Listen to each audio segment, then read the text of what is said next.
Merci d'être avec nous sur Al24 News au sommaire de l'actualité de ce jeudi 4 avril. 181e jour de l'agression génocidaire sioniste contre la bande de Gaza. 6 nouveaux martyrs font grimper le bilan des victimes à plus de 33 000 martyrs et près de 75 700 blessés depuis le 7 octobre.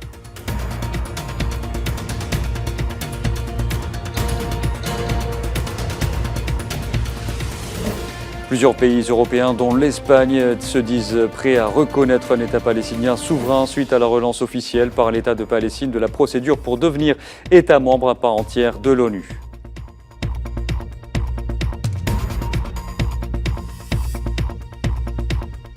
Le chef de la diplomatie algérienne, Ahmed Atta, fait part au Premier ministre et ministre des Affaires étrangères palestinien, Mohamed Mustafa, de sa volonté de travailler en étroite collaboration avec lui au service de la cause palestinienne et pour la réalisation du projet national y afférent.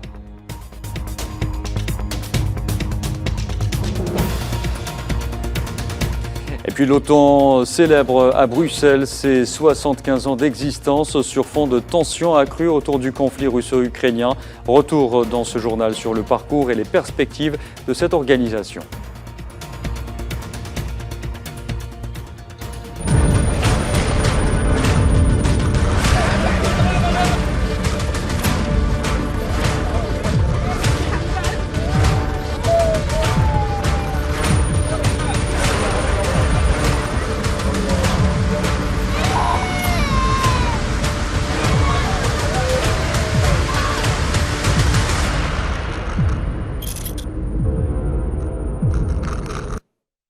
Bonsoir à tous. Au moins 6 nouveaux massacres ont été perpétrés par les forces de l'occupation sioniste dans la bande de Gaza durant les dernières 24 heures, faisant 62 martyrs et 91 blessés. Ces derniers crimes font grimper le nombre des victimes depuis le début de ce génocide à 33 037 martyrs et près de 75 700 blessés, dont 24 000 femmes et enfants. Et alors que plane toujours la menace d'une offensive terrestre sur Rafah, les bombardements sont quotidiens sur cette ville frontalière. Durant la nuit dernière, au moins 9 personnes sont tombées en martyrs, dont des enfants à la suite de raids aériens ayant visé 2 maisons.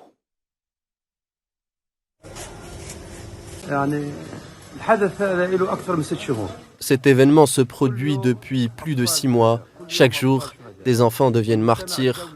L'injuste communauté internationale reste indifférente à ces scènes et aux meurtres d'enfants innocents, sans défense et qui n'ont rien. Chaque jour, davantage d'enfants et de femmes sont tués. De quel type de crime d'injustice s'agit-il? Assez, mettez fin à cette injustice. Depuis 180 jours, des enfants ont été bombardés. Il y a eu des tueries quotidiennes. Ça suffit.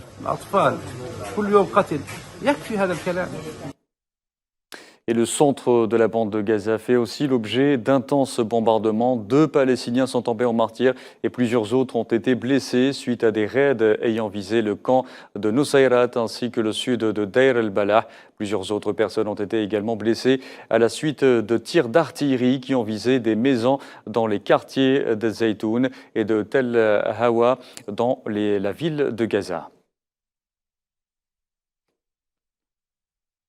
Et au regard de tous ces crimes, le Conseil des droits de l'homme de l'ONU va examiner demain un projet de résolution appelant à stopper les ventes d'armes à l'entité sioniste. Le projet de résolution condamne également l'utilisation de la famine comme méthode de guerre à Gaza.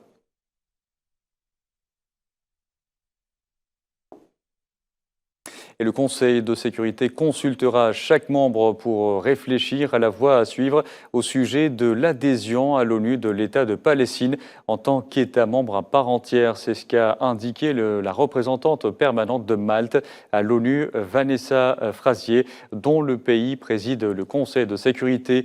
Cela fait suite à la relance officielle par l'État de Palestine, État observateur à l'ONU depuis 2012, de la procédure pour devenir État membre à part entière de l'ONU.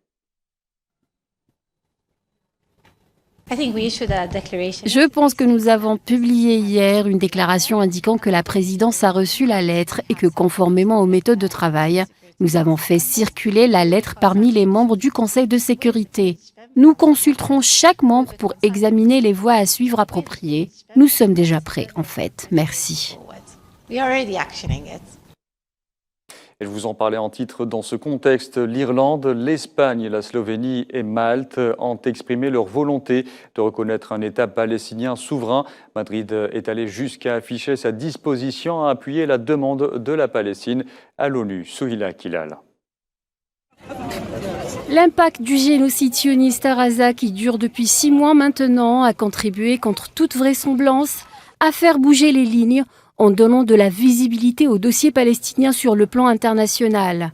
Des pays occidentaux semblent aujourd'hui prendre conscience de la gravité de la situation et se disent prêts à reconnaître un État palestinien souverain. L'Espagne, l'Irlande, Malte et la Slovénie ont annoncé qu'ils étaient prêts à reconnaître l'État de Palestine. Pour les dirigeants de ces 4 pays, le seul moyen de parvenir à une paix durable et à la stabilité dans la région est de mettre en œuvre une solution à 2 États vivant côte à côte dans la paix et la sécurité. Depuis le 7 octobre dernier, l'Irlande et l'Espagne ont exprimé à plusieurs reprises leur volonté de reconnaître la Palestine et ont été les fers de lance des efforts visant à durcir la position de l'UE à l'égard de l'entité sioniste face au nombre des victimes du génocide à Gaza. La position de l'Espagne semble en tout cas se préciser de plus en plus. Le pays devrait rejoindre d'ici la fin du mois de juin les 139 États dans l'Algérie qui reconnaissent officiellement l'État palestinien. Madrid soutient également la demande de la Palestine de devenir État membre à part entière de l'ONU. Il est nécessaire d'organiser une conférence de paix internationale dès que possible et d'appeler à l'unification de Gaza et de la Cisjordanie, y compris Jérusalem-Est, sous l'égide d'une autorité palestinienne revitalisée. La reconnaissance de l'État palestinien est un élément clé de la réalisation de la solution à 2 États. Les propos du Premier ministre étaient très clairs. Nous allons reconnaître la Palestine comme État souverain qui a sa place aux Nations Unies. En Espagne et en Irlande, la reconnaissance de l'État palestinien fait partie du programme du gouvernement. Malte, en revanche, a reconnu le droit de la Palestine au statut d'État en 1988, au même titre que la Bulgarie, la République tchèque, la Roumanie et la Slovaquie, mais n'a jamais pleinement mis en œuvre cette décision. Du côté français, l'ancien ministre de la Défense et ancien chef de la diplomatie Jean-Yves Le Drian, qui est actuellement représentant personnel d'Emmanuel Macron au Liban, a estimé sur les ondes de la radio qu'il pensait que la France devrait également reconnaître l'État palestinien. Ces déclarations émanant d'un politique français laisseraient peut-être entendre que la France serait en passe d'emboîter le pas à l'Espagne, à l'Irlande, à Malte et à la Slovénie. Même si elles arrivent tardivement, ces reconnaissances ne feront que renforcer la position palestinienne face au gouvernement sioniste qui se voit de plus en plus isolé sur la scène internationale. Et pendant ce temps, la machine de guerre sioniste continue de violer toutes les chartes et conventions internationales en tuant sans distinction. Depuis le 7 octobre, plus de 200 humanitaires sont morts à Gaza. Rien que ce lundi, 7 travailleurs humanitaires ont été tués dans une frappe à Deir el-Balah. Neila Hamouda. Gaza est désormais le territoire le plus mortel au monde pour les humanitaires. L'assassinat des 7 travailleurs de l'ONG World Central Kitchen dans des frappes sionistes a mis la lumière sur le sort des ONG qui se maintiennent dans l'enfer gazaoui. Terriblement fragilisés par la situation désastreuse dans l'enclave, les ONG humanitaires craignent le pire. Ce n'est pas la première fois que l'entité sioniste s'acharne contre les organisations humanitaires, bafouant ainsi le principe des notifications qui demeure encore le seul moyen de sécuriser leur travail dans la bande de Gaza. Mais plusieurs ONG ont affirmé que leurs employés ou sites avaient été touchés par des frappes sionistes. L'UNRWA, par exemple, a été la cible d'un bombardement où 133 de ses employés ont été tués. Médecins du Monde, elle aussi, a subi le même sort. L'association médicale a perdu un collègue en novembre dernier et dont les bureaux ont été pris pour cible en début d'année. Comme je l'ai dit, nous avons eu plus que je ne le pense. 180 travailleurs humanitaires tués à Gaza. Nous disposons d'un mécanisme de déconfliction dont, de notre côté, nous avons clairement constaté qu'il ne fonctionnait pas correctement. Nous continuons à fournir l'aide, comme nous l'avons dit, sur une base opportuniste, ce qui n'est pas une manière de mener une opération d'aide d'envergure. Et c'est pourquoi le secrétaire général et nous tous tous les hauts dirigeants de l'ONU, continuons de faire pression en faveur d'un cessez-le-feu humanitaire afin que nous puissions fournir de l'aide en toute sécurité, non seulement à nos propres collègues, mais surtout à ceux qui sont censés recevoir cette aide. Selon l'ONG internationale Rescue Committee, près de 200 travailleurs humanitaires et 350 soignants ont été tués à Gaza en 6 mois de génocide sioniste. L'occupation s'acharne contre des ONG humanitaires qui se maintiennent dans l'enfer gazaoui, privant ainsi les civils de l'aide humanitaire et alimentaire. Une stratégie qui a de lourdes conséquences. Elle va encore limiter le nombre d'internationaux sur place capables de témoigner de ce qui se passe à Gaza. L'insoutenable politique de l'occupant a plongé la population de Gaza dans une famine sans précédent. La nourriture est utilisée comme une arme de guerre par l'entité sioniste et Benjamin Netanyahou, ce dernier endossant le rôle de chef d'un gouvernement et d'une armée nazie est de plus en plus contesté de l'intérieur, mais aussi de l'extérieur. Et l'entité sioniste tue donc les travailleurs humanitaires et continue de bloquer l'entrée des aides dans la bande de Gaza, faisant de la famine une réalité dans l'enclave palestinienne où elle l'utilise comme arme de guerre. Gaza, un lieu où la nourriture est devenue un luxe pour les Palestiniens. Ces quelques citoyens transportent des sacs de farine provenant de très rares aides humanitaires internationales, sur des vélos et des chariots. D'autres sont à pied, cherchant à se nourrir et à nourrir leur famille, au milieu des décombres. Il y avait un réservoir garé. Dieu est témoin que je suis sorti chercher de la nourriture pour mes enfants. Je n'ai pas de farine et je n'ai pas non plus d'argent pour l'acheter. Nous n'avons pas d'argent. Nous n'avons pas d'argent. Il ne reste plus rien. Nous n'avons plus rien à manger pour Suhoor. Il n'y a plus de nourriture. C'est une destruction totale.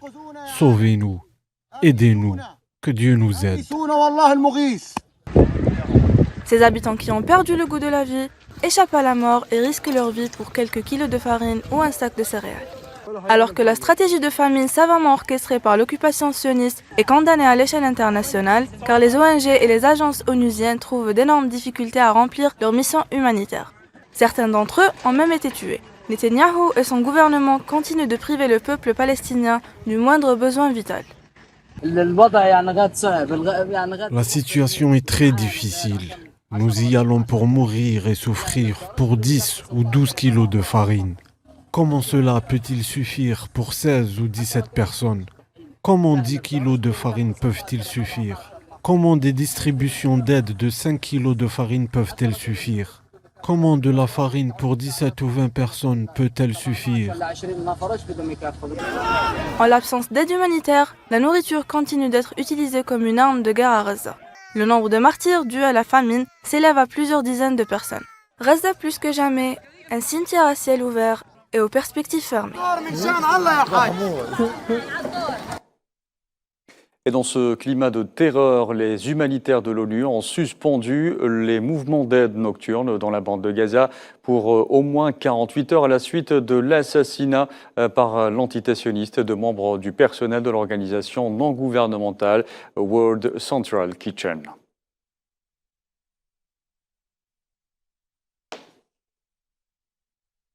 Et à la veille de la journée de l'enfant palestinien, le Bureau central palestinien des statistiques a révélé que l'armée de l'occupation tuait environ 4 enfants par heure dans la bande de Gaza, tandis que 43 349 enfants vivent dans l'enclave palestinienne sans l'un ou les 2 parents en raison de l'agression sioniste en cours.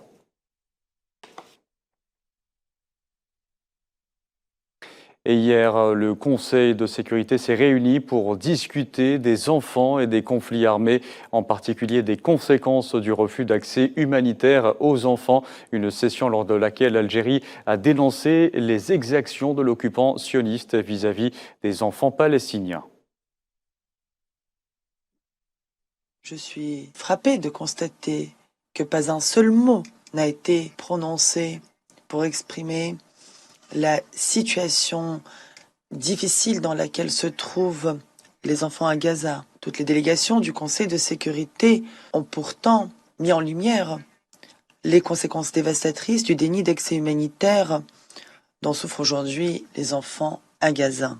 En effet, Le refus d'accès à l'aide humanitaire laisse aujourd'hui les enfants livrés à eux-mêmes dans un contexte marqué par le conflit. La situation humanitaire à Gaza en est un exemple particulièrement éclairant. La puissance occupante prive délibérément depuis des mois les populations d'aide humanitaire avec les conséquences humanitaires terribles que l'on connaît. Les enfants meurent aujourd'hui de malnutrition, de déshydratation et de manque d'accès aux soins. De son côté, le représentant permanent de l'Algérie à Genève, Rachid Bladahan, a exprimé la profonde préoccupation de la délégation de l'Algérie face à la politique de deux poids, deux mesures dans les approches au sein du Conseil des droits de l'homme, notamment en ce qui concerne l'incapacité à prendre des mesures crédibles pour mettre fin au génocide en cours contre les Palestiniens. C'était lors de la 55e session du Conseil des droits de l'homme de l'ONU.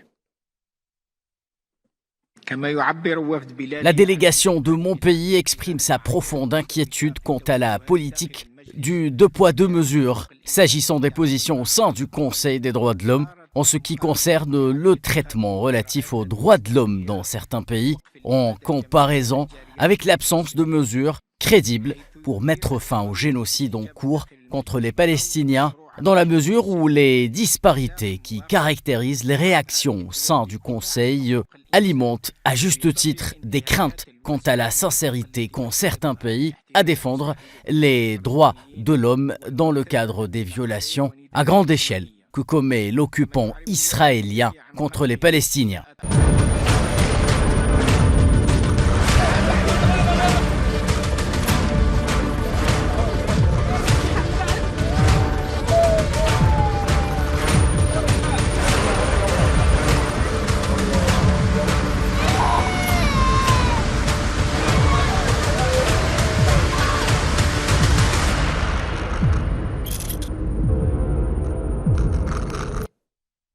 Je vous disais en titre, le ministre algérien des Affaires étrangères, Ahmed Attaf, a eu ce jeudi un entretien téléphonique avec le Premier ministre et ministre des Affaires étrangères palestinien, Mohamed Mustafa. À cette occasion, Attaf a réitéré ses félicitations à Mohamed Mustafa pour sa nomination et lui a fait part de sa volonté de travailler en étroite collaboration avec lui au service de la cause palestinienne et pour la réalisation du projet national y afférent.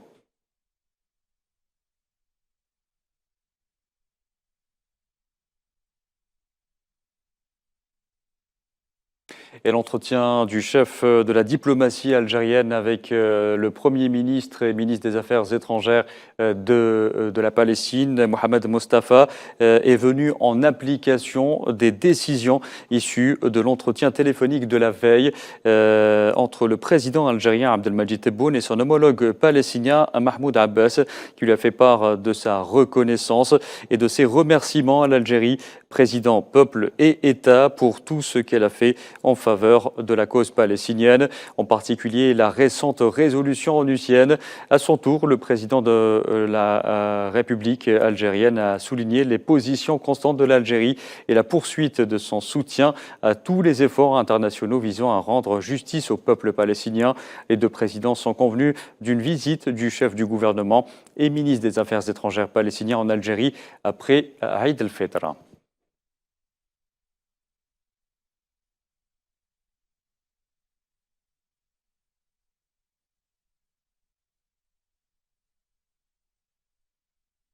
Allez, direction le Sénégal à présent, où le président Bassirou Diomaye Faye a fixé hier ses principaux chantiers dans son adresse à la nation.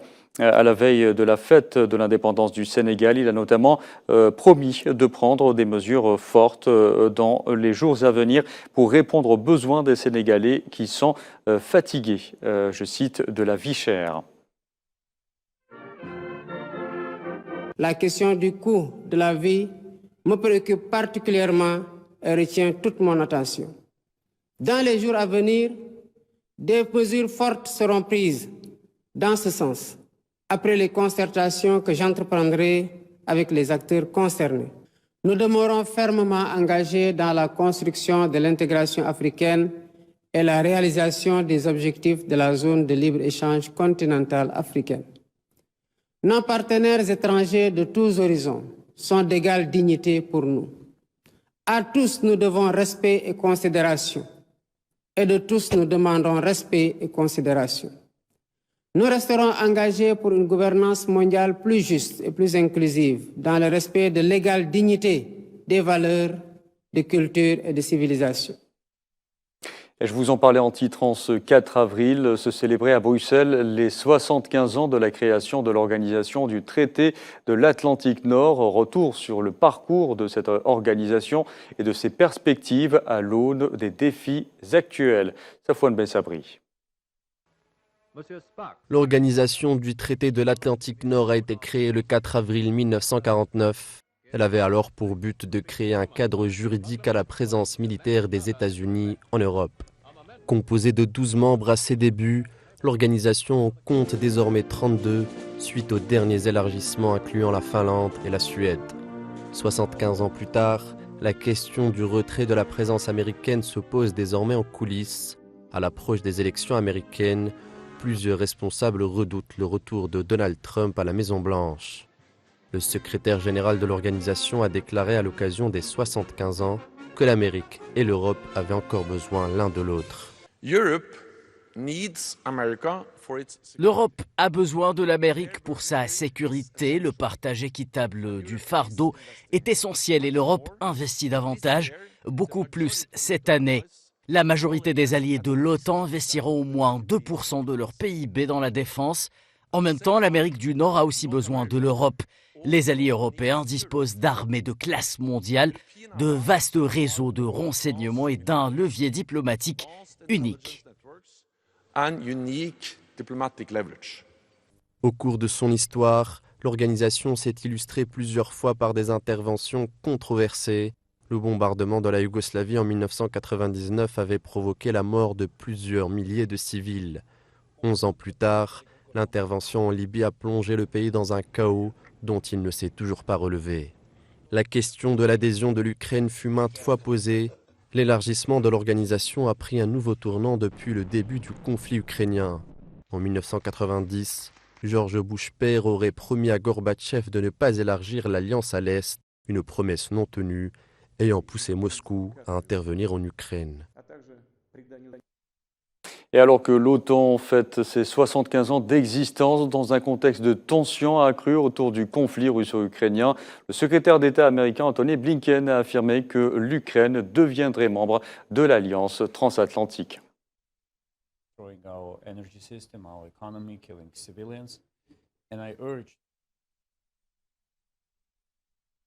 Allez, en France à présent, plusieurs centaines d'infirmiers libéraux ont manifesté ce jeudi à Paris à l'appel d'un collectif et de 2 syndicats pour demander notamment la revalorisation de leurs tarifs de base, inchangés depuis 2009. Ils sont environ 100 000 à exercer cette fonction en France. Iman Merad.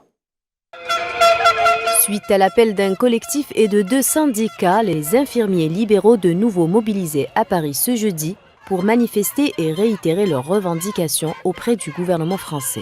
Un mouvement bien structuré qui prend de l'ampleur depuis fin 2022 au niveau national.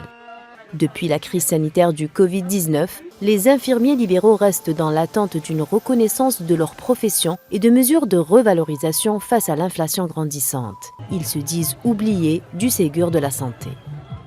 Aujourd'hui, on est venu pousser un cri d'alarme par rapport à l'abandon des soignants libéraux en France, qui ne sont plus considérés, qui sont sous-financés. On se retrouve avec des tarifications qui sont bloquées depuis 15 ans. Et donc, quelque part, plus tard, ça va être une médecine à 2 vitesses. Les infirmiers libéraux attestent que pendant la crise du Covid-19, ils jouaient un rôle pivot dans les soins en permettant le maintien à domicile, mais qu'ils avaient disparu des radars après le Covid. Les infirmiers libéraux ne sont pas à leur premier rassemblement. Ils avaient déjà organisé des opérations escargots mi-février 2024 dans toute la France pour avertir sur leur situation et faire entendre leur voix vis-à-vis d'un gouvernement qui croule sous les revendications sociales des principaux corps de métier en France.